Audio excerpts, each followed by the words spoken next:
ഒരുപാട് കുഞ്ഞുങ്ങളുള്ളപ്പോൾ അതിൽ ചിലതിനെ തിന്നും.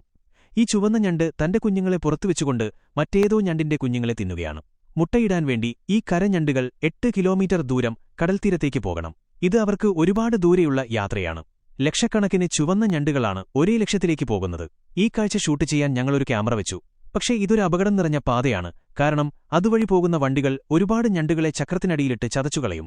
മാസങ്ങളോളം ഭക്ഷണം കിട്ടാതെ വന്നാൽ രക്ഷപ്പെടാൻ വേറെ വഴിയില്ലാത്ത ഞണ്ടുകൾ ചത്തുപോയ കൂട്ടുകാരെ തിന്നും. സുരക്ഷിതമായി അക്കരയെത്താൻ അവർക്ക് കൃത്യമായ സമയവും കുറച്ചു ഭാഗ്യവും വേണം. ദേശാടന സമയത്ത് ചില റോഡുകൾ അടച്ചിടാറുണ്ട്, അല്ലെങ്കിൽ മനുഷ്യർ അവരെ സഹായിക്കും. ഒരുപാട് ദൂരം നടന്നതിനുശേഷം മിക്ക ഞണ്ടുകളും കടൽത്തീരത്തെത്തും. മുട്ടയിടാൻ റെഡിയാവാൻ അവർ കുറച്ച് വെള്ളം വലിച്ചെടുക്കും. കുറച്ച് ആഴ്ചകൾക്ക് ശേഷം 3 കോടി ഞണ്ടുകൾ ഇണചേരും. അവർ ഇപ്പോൾ മുട്ടകളും ചുമന്ന് നല്ല വേലിയേറ്റത്തിനായി കാത്തിരിക്കും. ഞണ്ടുകൾ ശരീരം ശക്തിയായി കുലുക്കി മുട്ടകളെ കടലിലേക്ക് കളയും. 4 ആഴ്ചകൾക്ക് ശേഷം കുഞ്ഞു ഞണ്ടുകൾ വേലിയേറ്റത്തിനൊപ്പം തിരികെ വരും. കാട്ടിലേക്ക് പോകാനും ഈ പരിപാടി വീണ്ടും തുടങ്ങാനും റെഡിയാകും. So please Sarapakara.